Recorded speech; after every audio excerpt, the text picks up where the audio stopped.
चला नमस्कार विद्यार्थी मित्रांनो, आदिवासी विभाग भरती 2026 मध्ये 416 पदांसाठी मोठ्या प्रमाणात नोकरीची जाहिरात आली। सरळ सेवेतून घेण्यात येणाऱ्या या स्पर्धा परीक्षेमध्ये मित्रांनो ही शासकीय परमनंट नोकरी आहे मित्रांनो, लक्षात घ्या। आणि पगार जर पाहिला तुम्ही वेतनश्री S1 चं या ठिकाणी पे स्केल असणार आहे। तुम्हाला 15,000 पासून 47,000 पर्यंत त्या ठिकाणी वेतन मिळणार आहे। आणि जर 8वं वेतन याला लागलं तर तुम्हाला भरमसाठ या ठिकाणी पगारवाढ सुद्धा होणार आहे। म्हणून फक्त 10वी बेसवर आहे ही परीक्षा आणि फक्त एकच एक्झाम द्यायची आहे। त्या ठिकाणी कॉम्पिटिशन एवढी नसणार नाही मित्रांनो।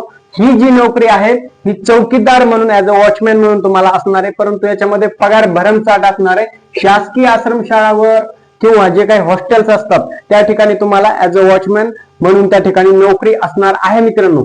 काम कसंही असू द्या, पगार तुम्हाला भरमसाठ मिळणार आहे आणि शिक्षण फक्त तुमचं 10वी पास या ठिकाणी लागणार आहे।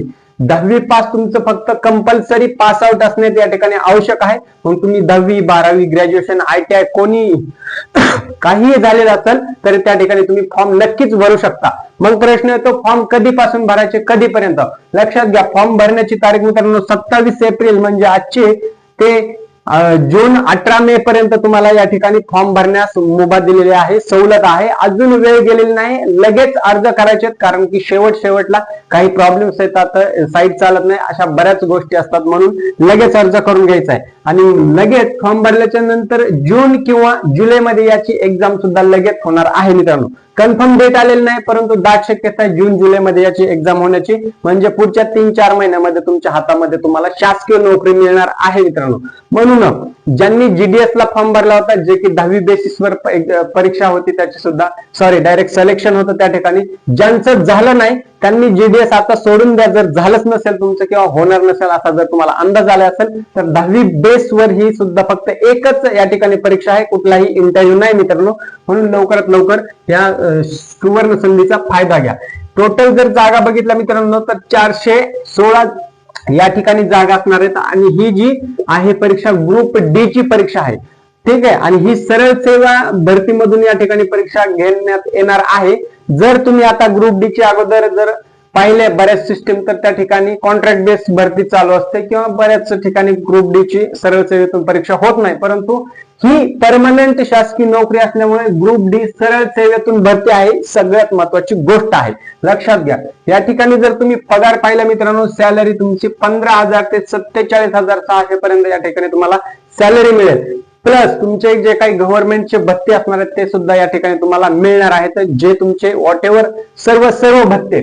पण अजून याच्यामध्ये सगळ्यात महत्वाचा प्लस पॉइंट असा आहे, जर या ठिकाणी 8वं वेतन आयोग लागू झालं तर मित्रांनो तुम्हाला सॅलरी जवळपास 1.5 पट डबल सॅलरी या ठिकाणी होऊ शकते। म्हणून हलक्यामध्ये घेऊ नका, जरी 10वी बेसवर ही नोकरी असली तरी 8व्या वेतनामध्ये तुमचं सॅलरी भरमसाठ होईल, तुमचं करिअर डायरेक्टली सेट होईल। म्हणून लवकर या संधीचा फायदा घ्यायचा आहे मित्रांनो।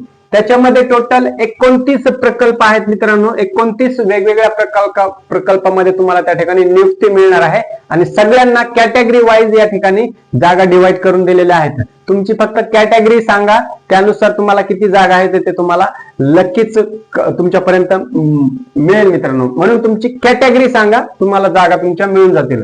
याच्या ठिकाणी 27 एप्रिल ते 18 मे पर्यंत तुम्ही फॉर्म भरू शकता। याच्यामध्ये वय जर पाहिलं मित्रांनो, कमीत कमी 18 ते 43 वर्षापर्यंत तुम्ही त्या ठिकाणी वय असेल तर तुम्ही नक्की फॉर्म या ठिकाणी भरू शकता। आता कमीत कमी 18, याच्यामध्ये परत कॅटेगरी आल्या SC ST OBC, यांना एज मध्ये एज रिलॅक्सेशन त्या ठिकाणी मिळणार आहे। जर तुम्ही माजी सैनिक असाल किंवा माजी सैनिकाचे मुलं असाल किंवा अजून दुसरे जे आदिवासी भागातून येतात, ज्यांची कॅटेगरी आदिवासी आहे, त्यांना मित्रांनो या ठिकाणी कुठलं अजून सवलत मिळणार आहे का, हा सुद्धा प्रश्न आहे। जर असा तुमचा प्रश्न असेल तर ते सुद्धा मला कमेंट करा, सगळ्या डिटेल्स तुमच्यापर्यंत पोहोचून जातील। या ठिकाणी मित्रांनो आता पदे जी आहेत त्याच्या पोस्ट आहेत, तर मेन सगळ्यात जास्त जागा कुठे आहेत त्याचा एक शॉर्ट 4-5 ठिकाणच्या जागा मी तुम्हाला सांगतो मित्रांनो। कळवणला या ठिकाणी 42 पोस्ट असणार आहेत, नाशिकसाठी 34 असणार आहेत मित्रांनो इकडच्या साईडला। त्याच्यानंतर धुळे भागाला 29 असणार आहे, आणि जो काही आपला तळोदा आहे त्या ठिकाणी 30 असणार आहेत मित्रांनो। गोरेगावला 26 पदे असणार आहे. टोटल 416 शॉर्ट मध्ये सांगण्याचा प्रयत्न केलाय. ज्या ठिकाणी जास्त जागा आहेत त्या ठिकाणी. फक्त आता तुम्ही कुठल्या जिल्ह्यातून व्हिडिओ पाहताय त्याचा जिल्हा कमेंट करा आणि कुठल्या जिल्ह्यामध्ये तुम्ही फॉर्म भरणार आहे ते सुद्धा कमेंट करा, म्हणजे त्या ठिकाणच्या जागा आपल्याला कॅटेगरी वाईज नुसार तुमच्यापर्यंत पोहोचायला नक्कीच मदत होईल मित्रांनो. ठीक आहे. त्याच्यानंतर विषय, आता जे आपण म्हटलो याच्यामध्ये फक्त एकच एक्झाम होणार आहे, पण विषय फार या ठिकाणी महत्वाचे आहेत. आणि या व्हिडिओला पाहून सर्वांनी जर फॉर्म भरला, तुमचा रिस्पॉन्स चांगला भेटला मित्रांनो, तर ह्याच्यावर आपण स्पेशल बॅच तयार करणार आहोत फक्त आदिवासी विकास भरतीवरती मित्रांनो. कारण की याच्या अगोदर आपण कुठलीच बॅच केली नाही. विषय ही तर खूप सोपे आहेत, प्रश्न सुद्धा सोपे असणार आहेत, ते बेसिक असणार आहे, कारण की 10वी बेसवर असल्यामुळे फार मोठी हार्ड परीक्षा होणार नाही मित्रांनो, लक्षात घ्या. विषय जर तुम्ही पाहिले तर तुम्हाला मराठी विषय असणार आहे या ठिकाणी 50 मार्क्सला. त्याच्यानंतर तुमचं इंग्लिश सब्जेक्ट असणार आहे 50 मार्क्सला. त्याच्यानंतर सामान्य ज्ञान असणार आहे 50 मार्क्स आणि बुद्धिमत्ता चाचणी असणार आहे 50 मार्क्स. 50 टोटल मिळून 200 मार्काची या ठिकाणी परीक्षा होणार आहे.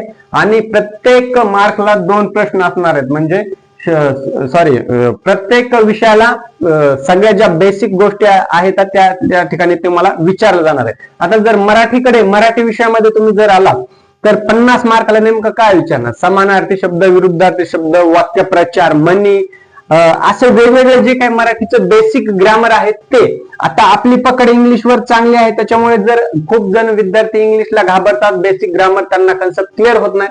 जर याच्या डिटेल्स पाहिजे असेल, आपण काही व्हिडिओ बनवले ते जाऊन पहा.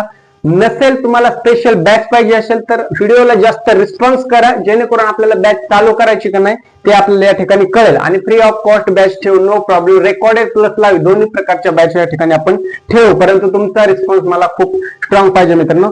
सामान्य ज्ञान मध्ये तुमचं जनरल नॉलेज मध्ये करंट अफेअर, चालू घडामोडी असेल, याच्या अगोदरचा इतिहास असेल, हिस्ट्री असेल, जिओग्राफी, बायोग्राफी, वॉट एव्हर सामान्य ज्ञानमध्ये तुम्हाला काही विचारू शकतो. म्हणून लेटेस्ट वालं जे मार्केटमध्ये बेस्ट बुक आहे ते तुम्ही आत्ताच परचेस करायचं आहे, किंवा जुने पुस्तक असतील तेही रेफर केले तरी चालतात. परंतु लेटेस्ट याच्यासाठी प्रेफर करायचं की तुम्हाला लेटेस्ट जनरल नॉलेज त्या ठिकाणी अपडेट असतं, जे की या परीक्षामध्ये त्याच्यावरती प्रश्न वारंवार विचारले गेलेले असतात. त्यामुळे नवीन एक पुस्तक चांगल्यापैकी बुक करा मित्रांनो. बुद्धिमत्ता चाचणी, त्याच्यामध्ये 50 मार्कला प्रश्न विचारले असणार आहेत मित्रांनो.